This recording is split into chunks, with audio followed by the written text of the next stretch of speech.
All right, there I am.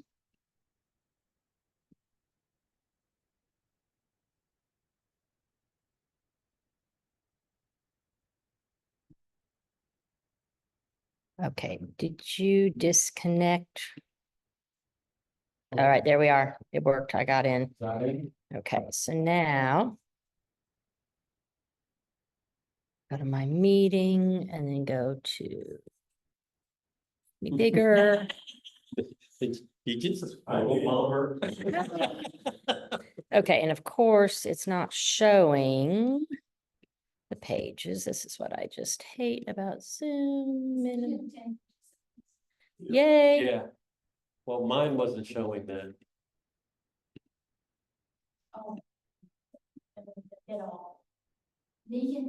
I'm working on it. Thank you. You are nice, Jimmy. Okay, now go back to here, instructor slides. Do we have to pull them up again? Make sure. Oh, yeah, you wish. Think so? I don't feel like a pro, but still can't. I appreciate it. I can't get the damn thing to work. Here we go. Share. Oh, that's the wrong button. Sorry. Sure. It's still not showing me my slides. They were up there. Ah, that's the part that just so frustrating. If you're in share, Right here. Zoom Pro here. I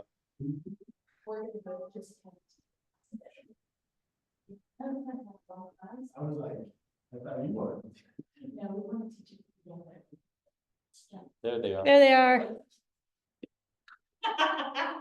Look, people, I did it. Woohoo. Okay, so where are we supposed to be? We are at, your phone. Past myths. The 10, Page 20. Oh. Page 20, yes. I don't know what slide that is.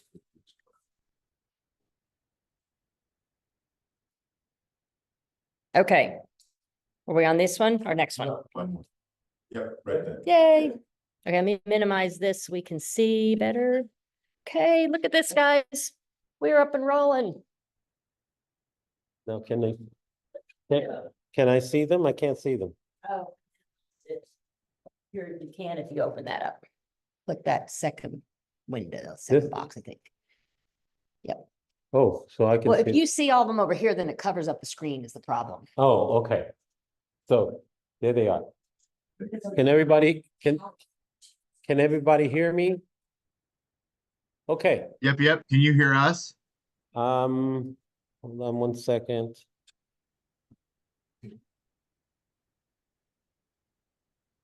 This is a test. This is This is only a a test. test. I can hear you. Good morning.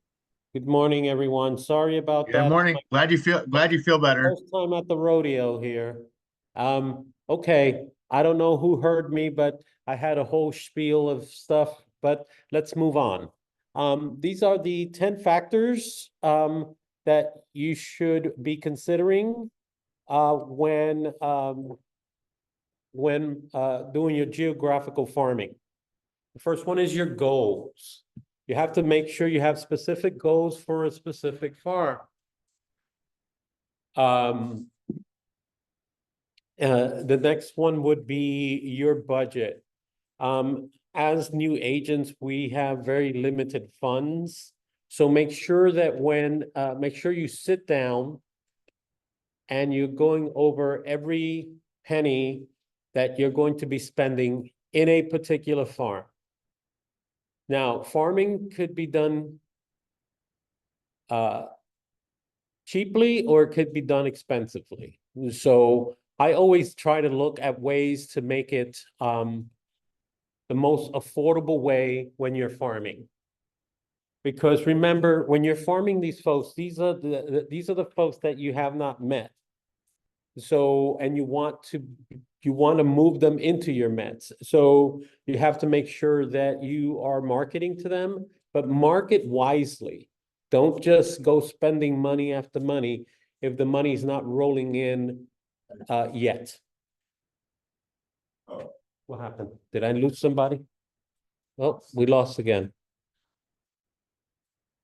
Well, Zoom people, are you guys still there? No, on you're Zoom? good. Yeah, I'm the here. Zoomers are We're here. still on here. Are you still seeing it? Yeah, Weird, we lost our feed We're still here seeing in it. the I can office. see it. Yeah, I know, but how do we get back? Oh, no, No, let me. I'm trying to. We need that help. Okay, how do I get back to here? There we go. Oh, I want to get out of full screen. That's not letting me Just get. press the escape key. You can press the Yeah. escape key. That should take out a full screen. It didn't. Oh, I agree. well then, up in the corner, Ryan it is has our, view. he is our major tech guy. Yeah, you should be in here, Ryan, I know, well, one day. one um, day. Up there, they should have view within Zoom. There's like up there at the top bar, should be closer to the right.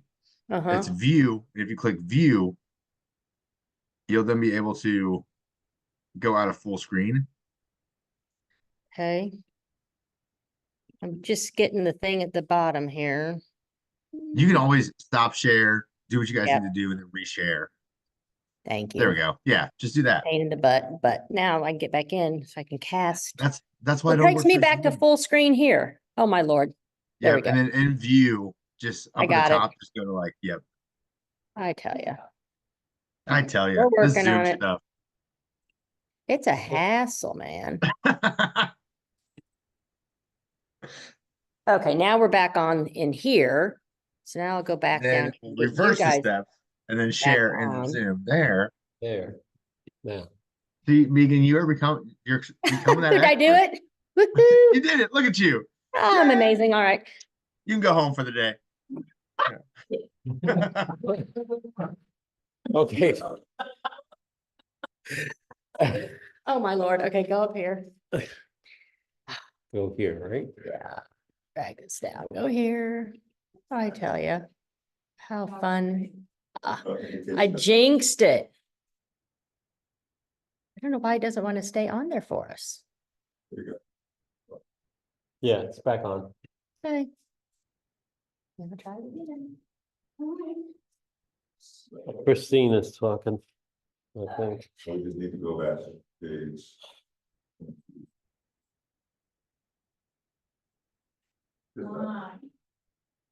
I don't know. You guys get in here next week, dang. Can you guys hear me? Can anybody hear me? Yep, I can hear you. I can hear you. Sound good. hear you. Okay, Yep.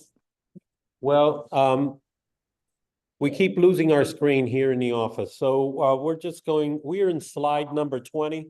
I don't know if you can see it, but we can't hear. So anyway, as I was saying, also the size of your farm. I highly encourage you guys to, start out with a small farm. Don't go for the gusto right away. Start out with your farm, get to know that farm, and then start expanding that farm slowly. The great thing about a farm is it can grow as big as you want it to, but I would always start with a farm that you can control. Because you have limited time and limited funds. Those are the only thing that you can control is your time and your funds, and you want to make sure that you're farming correctly, not just spending all day in an area trying to hit a giant area. And so the next thing would be location. Make sure you pick a specific location. When I work with my folks, I always tell them, start with your neighborhood. And I just said that earlier. Start farming your neighborhood. Start letting people know that you're an agent. Whether you have, 3 houses that you knew, 3 houses, but that you can start expanding. You're working on doing a group face page for your neighborhood. That's good, but also I encourage you go out and start knocking on your neighbors' doors. As long as if it says do not solicit, please do not touch their door. Just leave something in their mailbox or mail them something or try to communicate with them in a different way, like if you run into them in the streets. You can't even put things in the mailbox. Yeah, it's nice. You know, like, you can put it on doors. Yeah. Oh, well, Get to the hand. well, thank you. Thank you for educating me. Thank you. Okay. And also, you know, your farm consists of your farm consists of the haven't mets. These are the people that you want to move into your Met section. So just remember that you're marketing to folks you don't know. So it's very, very important when you're doing your geographical farming that you know about that neighborhood, as I mentioned earlier. You know the age group, know the activities of this neighborhood, know, just get out there and become part of the farm. Even if you don't live in that particular farm, if people start seeing you around, they're gonna think you're part of that farm. So get to know. I think Kristen is talking, but I can't hear her. Oh, that's right. That's me.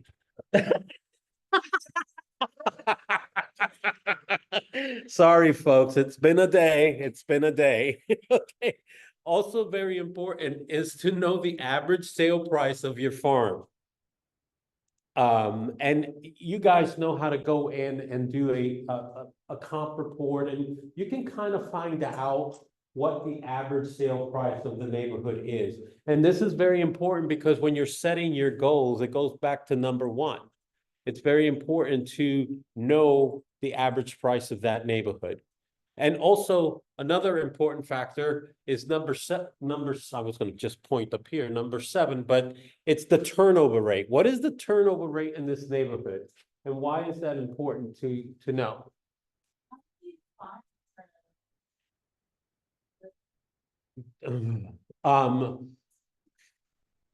There is a report that we run. Let me get that information to you, okay? I don't have it on the top of my head, but there's a way to figure out the turnover rate in the neighborhood, and I will get that information to you. Unless Kristen knows how, and she can jump in and tell me. Oh, that is. It's you go in and you look at past sales. There we go. You look at past sales and you do that for you can go back 5 years, whatever. You look at past sales, and then that's how you figure out the percentage of turnover rate for that neighborhood. Thank you, Ryan. This is I got you. Thank you. That's the only thing I wrote down, so you know. Awesome. So did you guys hear that? Huh? Oh, Ryan, can you say that again, please? Of course. So it's in MLS. You go in and you look at past sales. It's an option, and then you draw a circle. I usually go into the map area. You draw a circle around the area you want to look at. Go past sales and look back 5 years, and it will then show you the percentage of turnover rate in that area. Yeah. Yeah. And now that he's saying it, yeah, there is one of those drop downs, and you could see, you can click it, and then, yep. Yep. It's on page 24 and 25 in our material.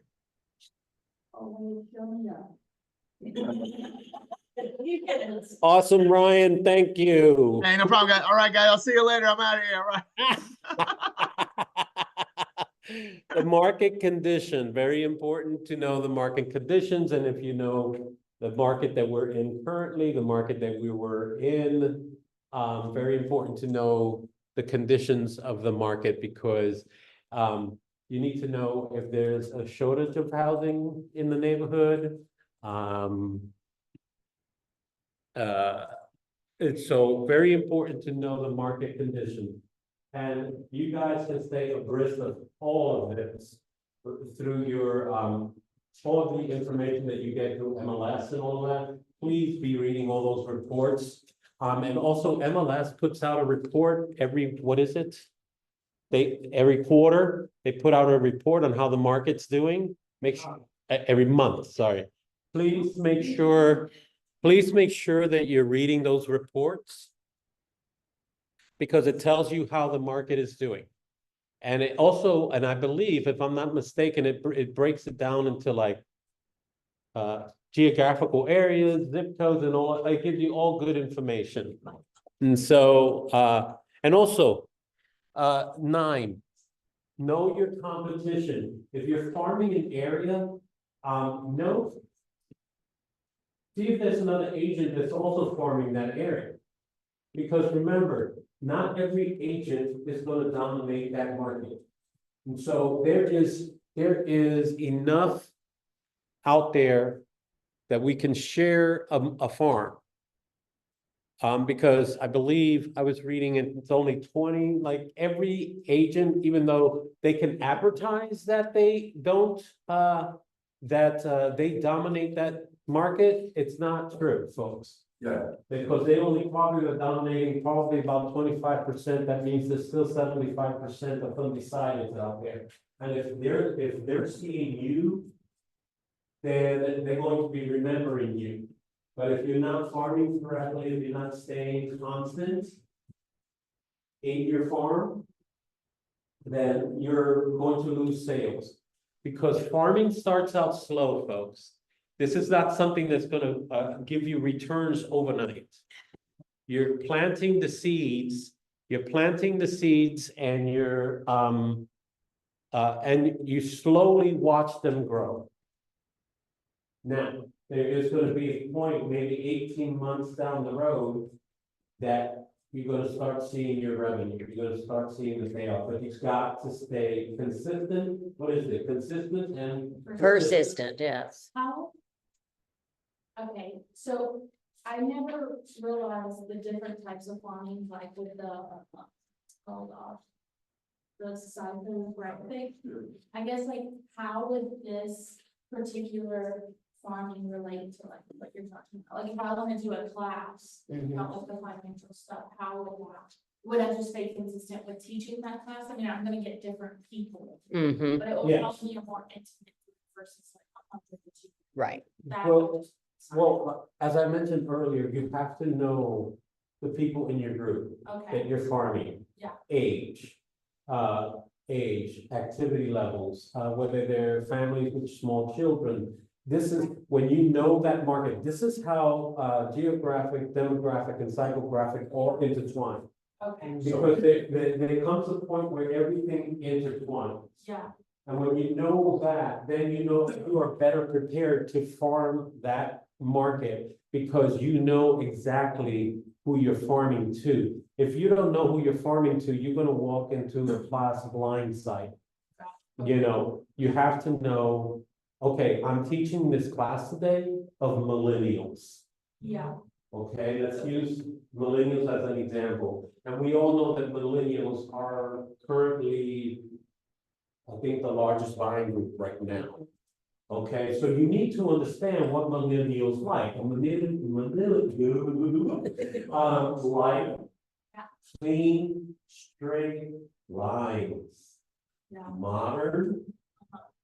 They do not go for the old houses. Yeah. Because they want all the state of the art Mhm. stuff. But they're also one of the poorest groups tomorrow.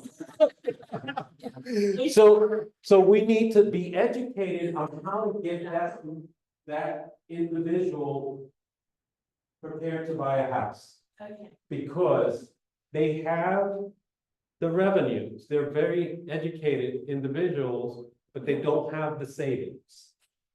And so when you're knowing your group, that's how you can target You them. can tailor those classes to Because- the different demographics okay, Yes. So, and advertise that way. This is perfect for millennials, or this one's great for people downsizing, whatever, whatever your focus wants to be for those particular classes. yeah, You can change it up, okay, in my so opinion. you're saying millennials like the newer, so they like the newer condos that are being built these days? yes, they like everything, they like the new stuff, they like the modern, straight lines, they're not into, like myself, I like a little character to my house. Yeah. But I'm also much older than most of you in here, so. And, I like an older home that has been updated. Millennials don't, they want stuff that's been new, possibly maybe 1 or 2 owners at the most. They want state of the art, they want, Alexa, they want all the good stuff. It's nice, yeah, if it has a technology system to run on their phone, they're gonna love Yes. that. So, but so know your market, know who you're marketing to, and that's what's gonna grow your farm. If you're going in there blindsided like I did many years ago, I didn't land a thing. And still, until I started to close in a particular area. And then that's when I started getting some calls. So then you can bust them out. You can start, that's the beauty about farming. You start small and you grow it. Okay. You keep growing into other neighborhoods. Because this small farm, everybody's gonna know you there because you're gonna stay in their radar constantly. And then you start going into other neighboring neighborhoods. And that's how you grow your farm.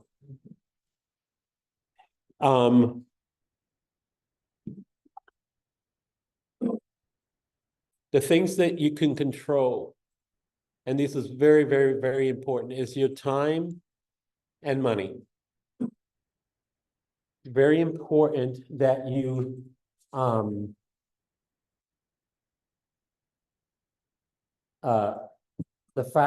those 2 factors are the ones that you can control.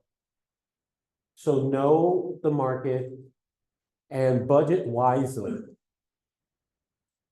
Now, when you're bringing in the big bucks, then you can spend a little bit more money. And I know all of you will start bringing in the big bucks, Man, but start out small. Do little driveway parties in your current, where you currently live, you should be marketing that neighborhood. Do little driveway parties. When I lived in Mission, Kansas, and I was broke. I had $2.50 in my pocket and I was a new agent. I would do driveway parties. And I would invite all my neighbors.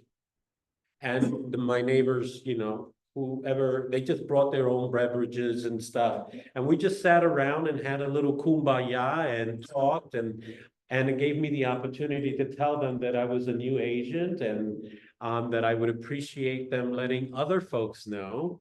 And then when they're ready, but I lived in a neighborhood that nobody sold their houses. So it was hard to farm to them directly, but I can farm to their friends via them. So, because then they would share their friends, hey, Angel is an agent. And I did get a couple of leads. Some of them didn't pan out, and you got to be ready for that. But you can't drop that lead. You got to keep marketing to that lead, because 6 months, 9 months, a year down the line, that lead will call you back and say, hey, I'm ready. I just had a client call me, and we're having a powwow next Friday, and he's ready to list his house. Oh, we're having lunch and talking because he wants to relist his house with me. So, and this is a person that was a client of mine that I stayed in contact with. That's very important. When you have your client, please make sure you're reaching out to them every few months. Megan does it. She showed us how she does it, which I like the way she does it. She breaks it into the alphabet. And a lot of my contacts in my phone are people that I socialize with on a constant, because those same folks, and this gentleman that contacted me, I sold his house, I sold him a house, and now he's ready to sell again because he's ready to move on, because he's done with this neighborhood. And he wants to go to a little bit more country setting, because he wanted to move to the city and now he wants to move back. And so stay in contact with your farm, and Okay, money goes, did we discuss that? Yeah. more or Okay. less. More or less. Yeah, I like your gray. Start small, yeah. Yeah, and as I said, start small, grow to adjacent neighborhoods, easier to meet everyone. And I think it was Serenity that I spoke to. Serenity and I had a conversation about walking a neighborhood and meeting your neighbors. That's a great way to farm. And it's, Just- it's good to do that with somebody, with our climate these days. and people. Yes, yes. You know. Safety wise, yes. If you know your neighborhood, and you feel comfortable, but always have a buddy. It's good to have a buddy system, Yes. take your husbands with you, take your wives with you, take your children with you, just, and don't feel like a stalker. If you walk in the neighborhood, great time to have a conversation. All my neighbors in my neighborhood know that I'm an agent. Yeah, Because we we have have- to wear our name tags and those kind of things. Wear your name tags or the reason people know that I'm an agent in my neighborhood is because, believe it or not, I always get this question, why are you always so dressed up? Yeah. Why, you always look so good, you always, all. I'm like, oh, it's because I'm a real estate agent, that starts the conversation, oh, you're a real estate agent. Oh my God, and he says, I see you landscaping up there, I said, oh yeah, that's my hobby, I love to landscape. Oh, and then it starts a whole conversation. And that's, that is farming. Everything is farming. I mentioned last week, I was at Home Depot. And I saw a guy grab a for sale by owner sign. Great opportunity to have a conversation. Always carry your business cards with you. If you don't have your electronic cards that you can just send to them. And when you're farming to a person that's a sale by owner, just, don't come out scary, because most of the time they will call you. You say, hey, anything you need to know, let me know. I'll be here to help you. And they know that you're there to help them. Yes, offer them the service. And I guarantee you, you will get a phone call if he can't sell or she can't sell that house. Then a first figure to. Mhm. Any taker, I mean, Yeah. And so, I wanna say, in my neighborhood, I drive around, because I live on Neiman, so, Uh-huh. busy street. So I do drive around and I'm looking at houses and, that people, they're looking at me like casing. Yeah. yeah, So I do have to, I've had to get out and talk to people in that sense, to let them know, I'm not casing, I'm an agent, I have my name tag on, so yes. those are little things that. Yeah, and that's, unfortunately, we do live in a time where, people do get suspicious of somebody just doing a drive-by. So please be careful. You don't want to get yourself in a situation where you get hurt or anything, so always have identifiers. Wear your name tag. It's easy to get a name tag here. You go into the site and you just, order it and it comes to the office. Or there's sites you can go into where they sell Keller Williams stuff and you can buy name tags, t-shirts, and there's a whole website of stuff that, on a weekend, I like wearing my KW Heart t-shirt. Because it also attracts questions. Oh, I love the heart. What's the KW? And then it starts a conversation. So I'm trying to find a KW sporting shirt that says KW and the Chiefs on it, so that would be awesome. Yeah. And so anyway, remember accessibility to your farm. Make sure it's an area that you can get to easily, Frequently, if it's not your own neighborhood, Yeah. don't pick. Yeah. South of Latham, if you live in Brookside. I mean, how often you drive out there?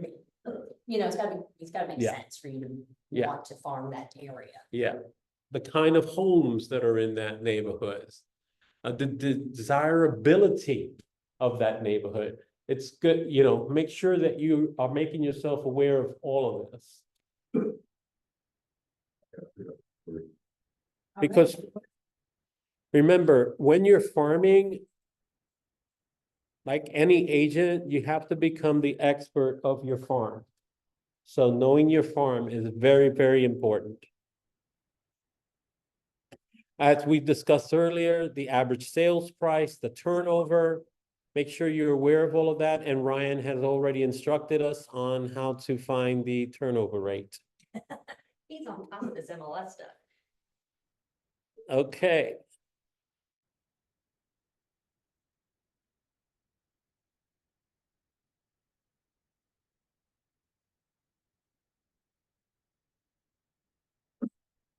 Oh, sorry. I haven't been going to my pages here. What's that one say? Tenure and previous. Hmm, Oh, yeah. 25, yeah.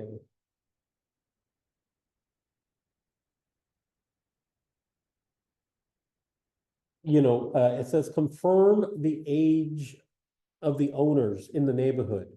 Regardless of how long a person has lived in the in a home, the older the homeowner, the less likely they are to move. And so no, that goes back to knowing the neighborhood that you're farming.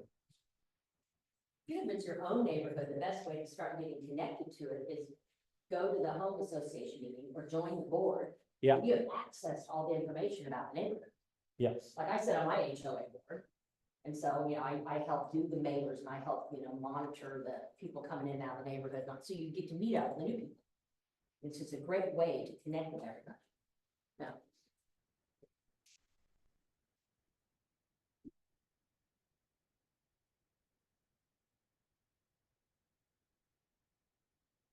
So the days of other market conditions is days on market, expired listings. Make sure that you are staying on top of your list, which I believe Billy sends us out.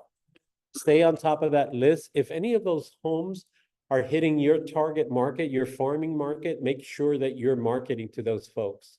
As long as they are accepting messages. I think Billy is really good about putting the red dot at the end, so he knows, competition, okay? Market shares versus mind share. Very important to know the market share and your mind share. This is what I was, see, it coincides with It this. tells page. us that that's helpful. And so. it's-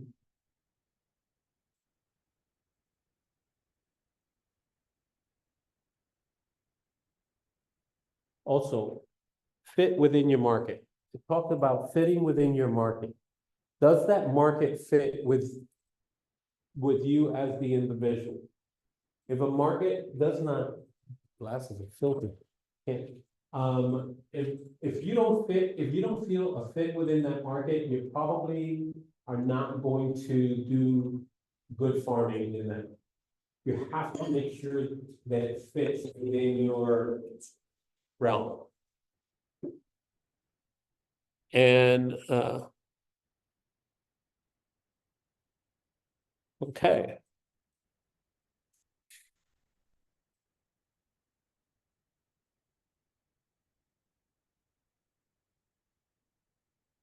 Didn't we already Yeah, do we these? covered all those. Yeah.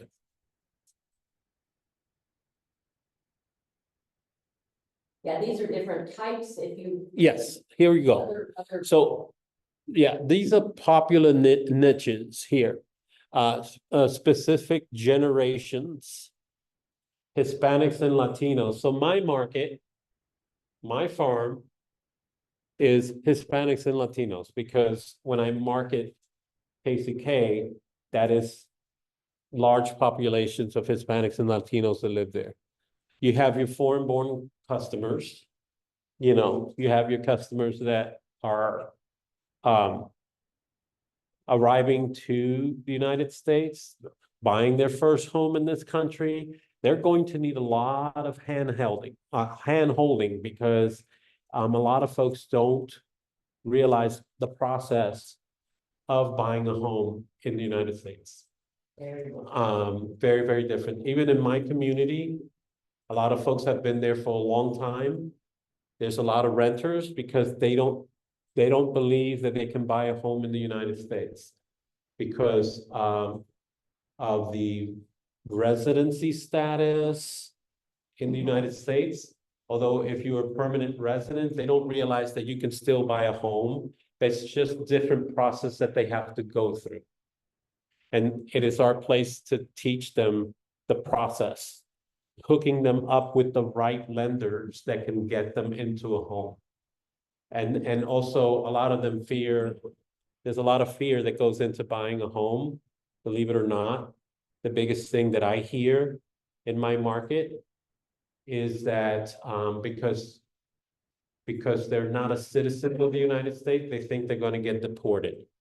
So you got to understand your market and understand some of the fears that they go through. And you need to explain to them that you have to be knowledgeable of we're not immigration, but we should know the process of somebody that's a permanent resident and the process that they can go through to buy a home. And once you know that, you can bring that into your farming. If you're targeting the Latino community, good stuff to know to educate yourself on. Second homes and investment homes. Know if your farm are people that have second homes or have investment properties because they might want to sell some of those investment properties. Do you have is your farm a luxury clientele? Because then they require a different level of service.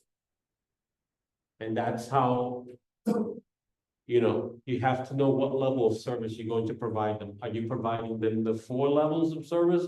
Or you're providing them the 1, the 2, the 3? You have to know because the luxury market will require you to be at the top level to get your top dollars for that market. Make sure if there's other real estate agents in that market. And you know what? There's no problem sharing the market. As a matter of fact, there's no problem friending an agent from a different company because you can work the neighborhood together. And you don't know if that agent could be sick one day. Somebody calls him and he says, you know what? Let me call Angel. He's in that market. Hey, I'm not feeling well. I just got a referral. I can't handle it. Can you take it? And just give me a referral fee. And that's, You can farm to other agents, so to speak, like Angel and I always do this. I don't know if you do this, you just joined me.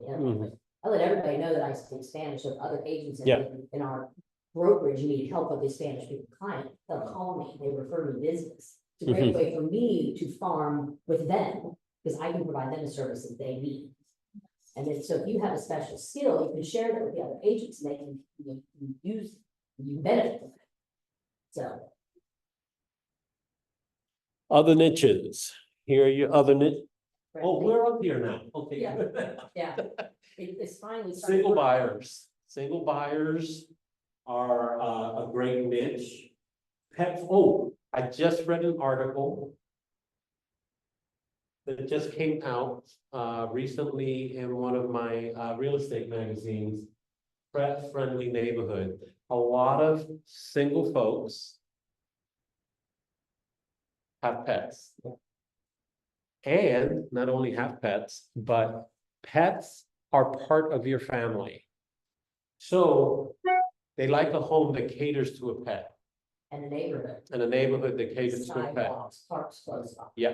So. Like when I bought my house, when I was redoing my house, I redid it with my dog in mind. So I have a large enclosed backyard when I bought the house, it was not enclosed. My detached acre, has the wiring around it. So she doesn't run off. Amenities in the home, underneath the stairs, there's a little dog home. So, yes, so just remember, people do buy with pets in mind because they are part of their families. Student housing, you know, we have some of the best schools here. UMKC has a good medical school. Guess what medical students have when they come out? They have huge debt, but they have one of the best programs to buy property. They do. And make sure that you're getting with those loan officers. That cater, the bankers that cater to loans for medical students. Because they have this huge program. I don't know all the steps, but Loan and KC, he can direct you to an agent, because I just had that question. And I just gave the information to, I believe it was Ryan. And because there is great programs for them, and if you're marketing to them, great market. Dentists, when they graduate, I think the lowest paying dentist makes 150,000 a year. So great, great people to market to, and so. Waterfront golf course properties. You don't find that in the Midwest, but waterfronts. But we do find a lot of golf course here because we have a lot of golfers. And so get with the, there's a lot of, what do you call them? I forget the name, like the carriage house and the clubhouses that, see if you can market to these, country clubs. There's about, there's about 4 or 5 of them just in the 64113 zip code. So I think there's 2 there, and then there's Mission Hills, and then there's, Indian Hills, and you can just market to this group. First time home buyers, very, very important group. First time home buyers. This is where we can make an impact in their lives, and knowing all the steps to take them through to buying their first home. And a lot of the rules have changed, as you know, so make sure stay on top of all those regulations. Condos and urban developers, this is, as people downsize, as folks, children go to college, a lot of them want to drop the big house, buy condos, and work with those developers, market yourself to them. If they have an agent that they work with, they'll let you know, but there's a chance that they'll say, you know what? Yeah, we'll take your cards, we'll take your marketing stuff, because they might be targeting another development area and they need another agent to represent them. So be marketing, boomers and Gen Xers. And so baby boomers, seniors, age 60 and up. They're selling their family home, downsizing to a smaller home or condo, as I mentioned. Their children are, what's that? Can't see that. Children are echo boomers. Echo boomers, and children are the millennials, and we discussed the millennials already. Or echo boomers, that's a great, never heard that term before. Millennials, and they're leaving the nest and buying first homes or condos. Their grandparents are typically baby boomers and sometimes echo boomers. My. Hispanics and Latinos, I think I beat this horse to death already, so we're gonna move on. prefer to be closer or to extended family. They love to buy, well. Yes, Buy homes like all next door to each other. yes, Several Hispanic friends, they own like 3 or 4 properties on the same block and they all. live Yes. on the same block. Yeah, very yes. common. Very, very common. And I know because I grew up in a neighborhood where my aunt lived upstairs, my mom lived here, I lived downstairs, and we were all in the same complex. So, according to NAR, here are 4 tips for finding success with foreign-born customers. Be prepared to explain the US legal issues and local market. That's just what I talked about. That's Mhm. interesting. Clearly explain the credentials and what agency means and how it works. This is where you gotta get with your folks, your bankers, your loan officers, your, Linda, your contract person, to make sure you're passing on good information. Familiarize yourself with foreign clients, cultures, homes, economy. We just said a lot of Latinos like to live in the same hood. You know, so get certified international property specialist. You can get your certification. I believe you contact NAR. And also, NAR does a lot of different specifications that KCRER doesn't. And if you're licensed in both states, you can take advantage of both KCRER and NAR. Okay, because I want to get certified, since I have a small home care company, I want to get certified in working with elderly. And I went to KCRER and she told me, no, that's NAR. So they all have different programs. So make sure if you want to get certified in a particular area, contact either one, KCRER or NAR. Okay.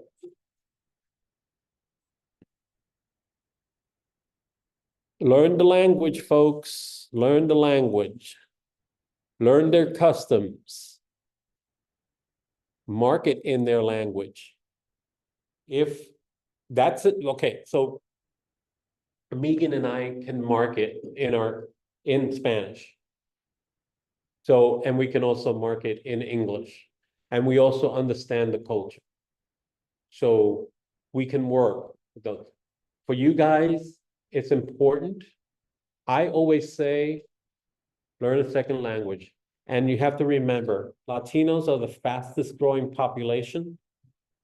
And I would highly recommend taking a Spanish class or learning to speak Spanish. You know, but that's just me. You don't have to. You can contact Megan and I, and we'll pay you a referral fee.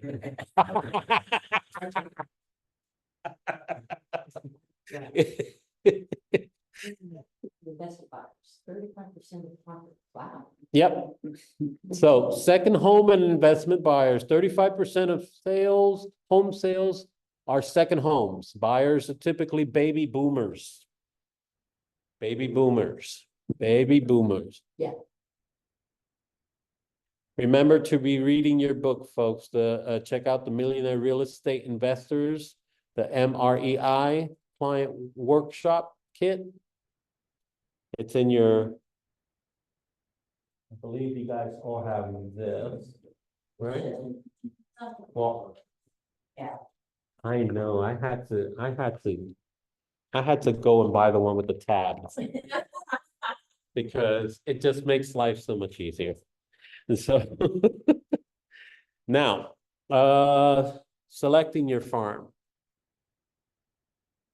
No, I'm sorry. Luxury home clientele, 81% of today's affluent under 35 years old are planning to buy a luxury home in the coming year. And this was from 2014, this is Yeah. material 10 years old. I wonder if Yeah. that's still true today. If you think about the 35-year-olds I know, I don't know that hardly any of them are in a position to buy a $1 million home. Yeah. Let's, we can, discuss this one in further detail, but I think Megan is right. I think that this is not true 100% in today's market. It might be 35%, but Yeah. not, yeah. So, uh, Yeah. see power session 9, agent to agent referral for more information. Determining your farm or niche only limited by your imagination and opportunities to target them. Okay? And I don't think you were here, but I was talking about skill set and mindset. You know, make sure that you are learning these materials, make sure that you are doing your work, reading these notes, reading your book, and asking us questions and I apologize that we got off to a rocky start, but it is now way past the time, I believe. What time do we run to? Do we know? We still have 20 minutes. Oh, we still have 20 minutes. Sorry. Sorry, I thought I'm thinking about Mondays. I mean Tuesdays. And so defining your identity and positioning, personalities, fit, image, values, interests, lifestyles.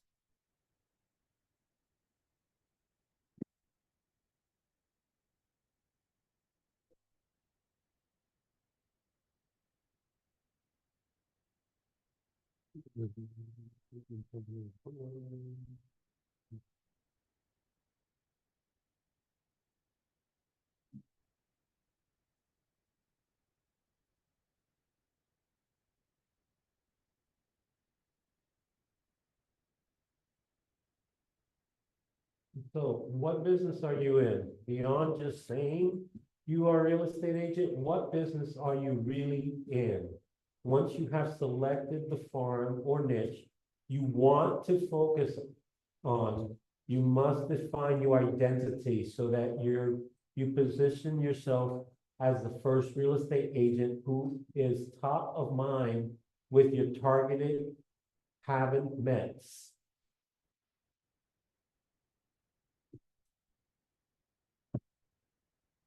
In power session 1, building versus, oh my God, I can't even pronounce that word. Identity and positioning. You discuss the fundamental steps in defining your personal validity and begin a plan for how you will communicate this through a unique selling positioning.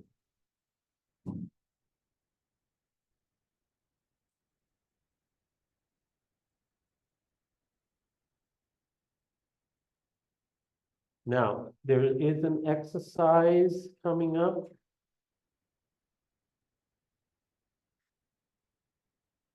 Okay.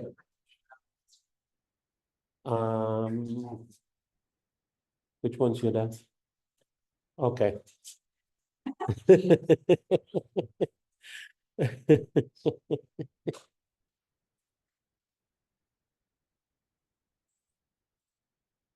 Okay, exercise, refine your style analysis. Brainstorm your personal style, determine what type of farm you could support best. You have 10 minutes to figure out to work on this.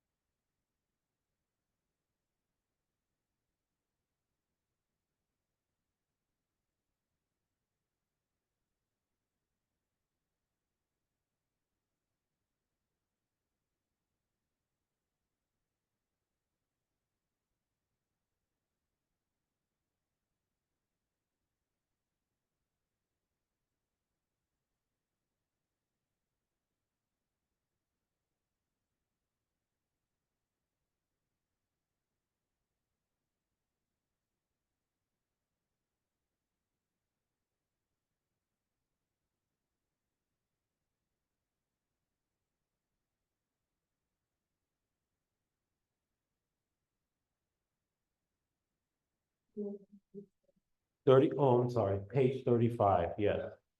There is a little work section there.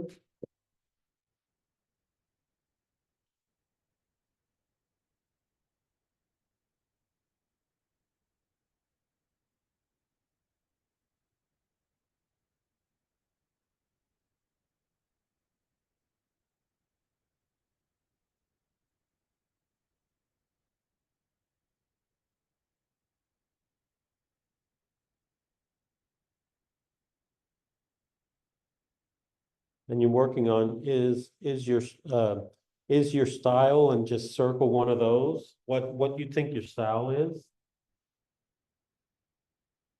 And do you think you can have more than one style? Yeah, I think so.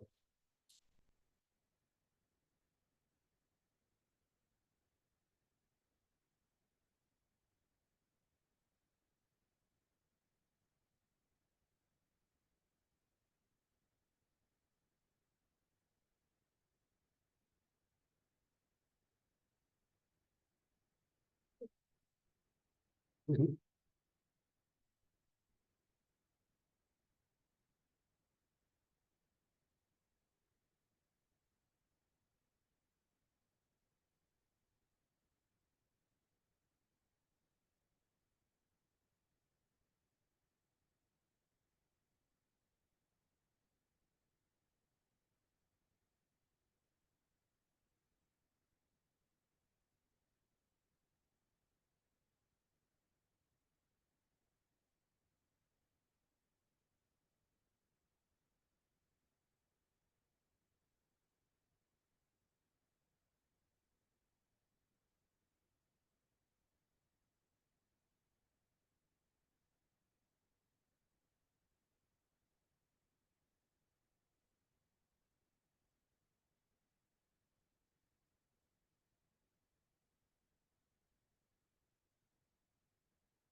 Okay.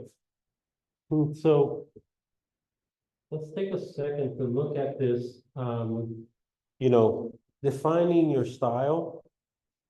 Whether you're formal, business casual, informal, other, conservative, chic, flamboyant, bohemian, other.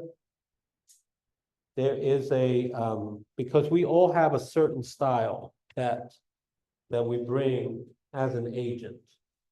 And it's important for you to define your style.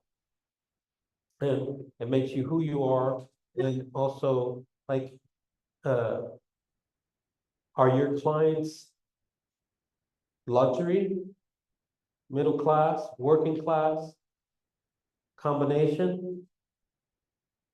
What did you pick? Middle class for me. Middle class for you, Yeah. okay. And what is your style, you think? So I don't have the actual things, but some of the just words I wrote down for my style would be upbeat, analytical. I wrote down fiduciary.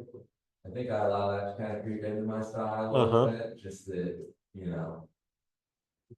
I'm here for the best, How about Zoomers? Anybody out there define their style? Can they hear me? Maybe there's not enough people out there. you turn up the volume. Hello? Hello. Hey, Oh, this is Matt. Can you hear me? It's really Yes. weird. Yes, I can hear you. Okay, I'm more of a one-on-one person and not a big group person, so I would say I'm kind of business casual, mid-class. However, I'm working on doing larger functions. I'm doing a Commerce Bank employee function this afternoon, and I'm going to try to network that. Uh-huh. Because right now I'm just doing my neighborhood and I need a larger group, larger Okay. scope. Okay. Anyone else in Zoom land?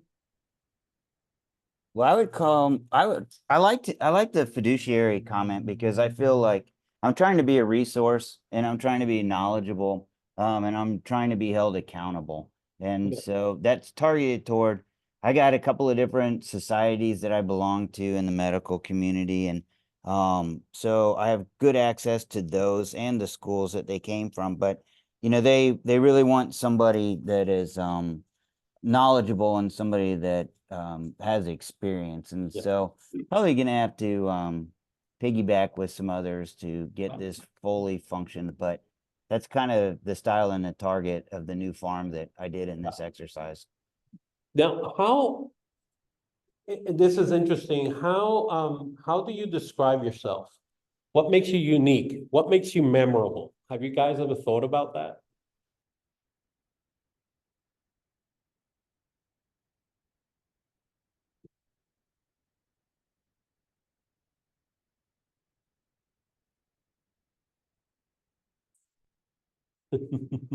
It's okay.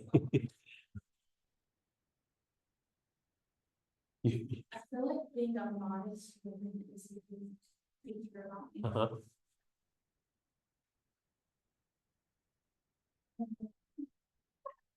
I So wouldn't- you, so, so you would say your style is more conservative? Yeah, for sure. Yeah. Okay. And so your clients that you would be targeting would be more conservative clients? Yeah. Middle class? Working class? Yeah. Yeah. I, sounds kind of fun, but I'd rather work with a lower class than a higher class. And I don't know if that's just Yeah. like confidence, but I also think a lot of people avoid lower class people because the commission is smaller. Mhm. But I truly believe that it should all. Yeah. So, Yeah. That's awesome.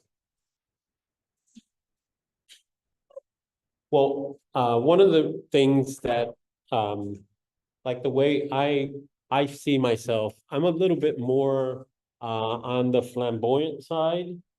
I have hobbies that I can discuss, like gardening is one of my biggest hobbies. And I love, growing gardens and giving people advice, and that creates that personal connection.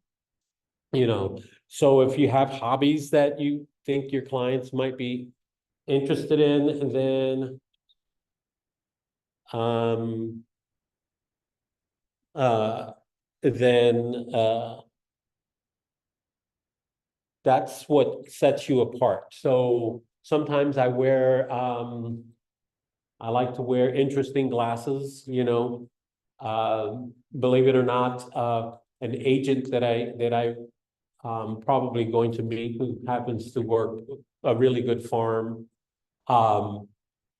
He has a very unique way about him, and there's one specific thing that everybody recognizes him coming. He has a really bright, I believe it's the bright car color, or the way he carries himself, and everybody knows that's his personality. That's what kind of sets him apart. That's what makes him, everybody knows who he is.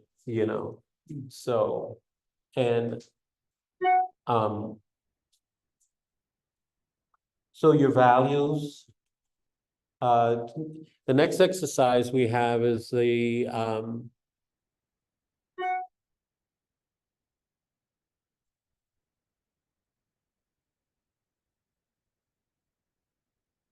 brainstorm.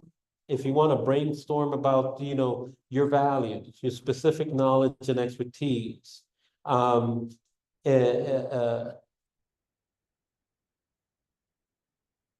stats,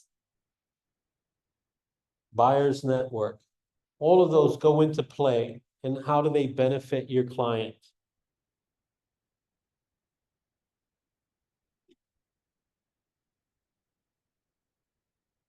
And hold on one second, folks.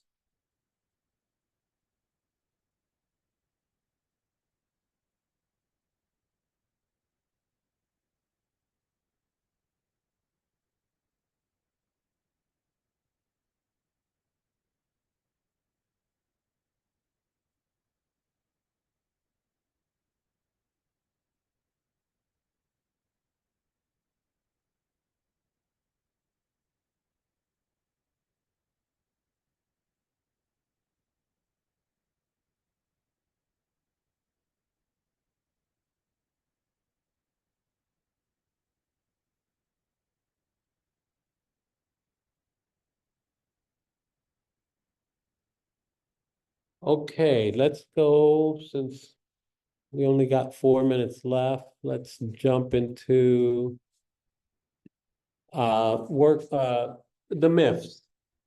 I don't have the money to lead gen. The truth is, lead generation doesn't have to cost a lot. And I talked about that earlier. You don't have to spend a lot of money to lead generate. Like I mentioned, when I lived in Mission, Kansas, I would do driveway parties. It didn't cost anything. People pretty much brought their own stuff over. And then I was able to market to them directly, and also ask for them to refer me to their friends. So it could be not costly at all. You just have to be creative.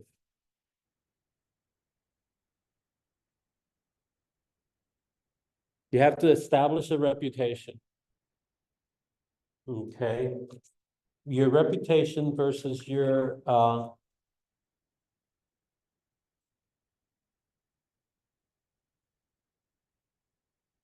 when you first start farming a neighborhood, you're creating that reputation. Okay. When you're consistent and persistent, you will start. That's how you start building that reputation.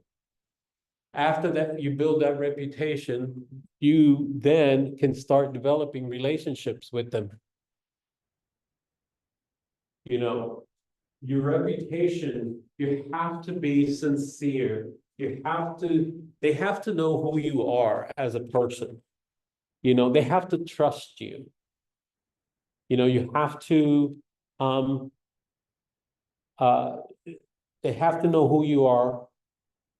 Just like when we're selling a house, full disclosure, you guys all have heard of that. You have to have full disclosure with yourself too. So people know who you are and what you are about and how you can assist them.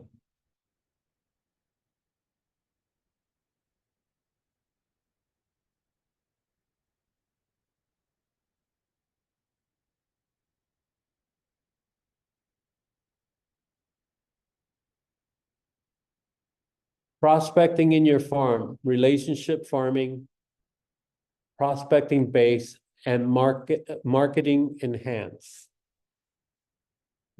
So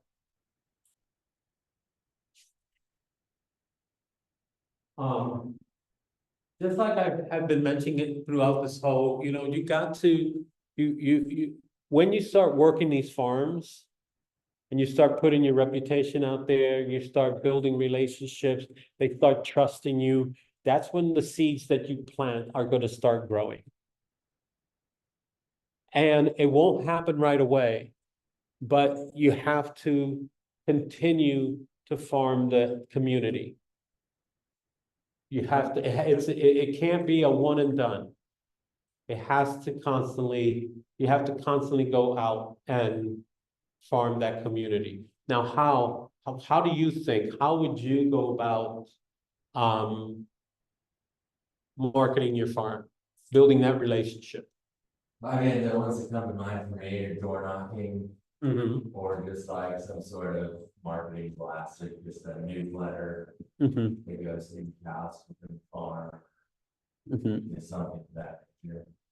Now, in your neighborhood, do you know other folks your age, did you grow up in that neighborhood and? Yes, I just actually moved to Kansas City in 2020. So Uh-huh. one of the new Yeah. agents that doesn't have a huge, built Uh-huh. out database here, just because Yeah. my database is all in Wichita. Oh, okay. But you can still, Yeah. still market to Wichita for referrals, you know that, yes. Sure. You know, because you've already built that reputation with them. And you have that relationship with them, you can have them try to refer business this way. Yeah.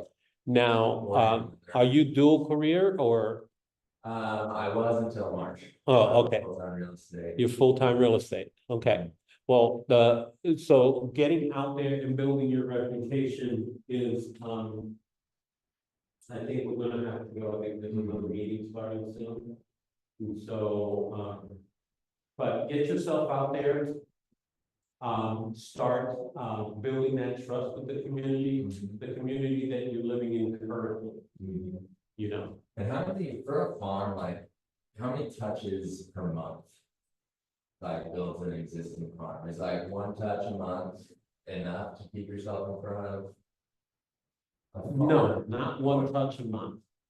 No, Not you should be, you should be working your market, working that farm.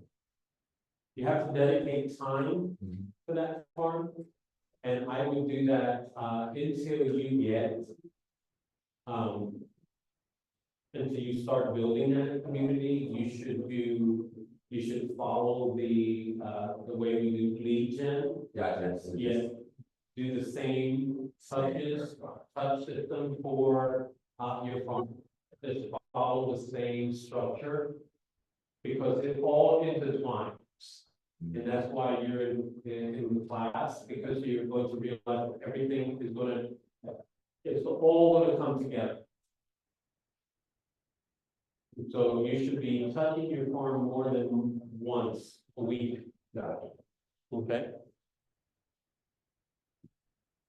Okay, well, class, I'm sorry that we got to a late start, but I hope that go ahead and finish your questions, and once again, sorry we had so much my apologies that we had so much problems with the connection. Does anybody have any questions?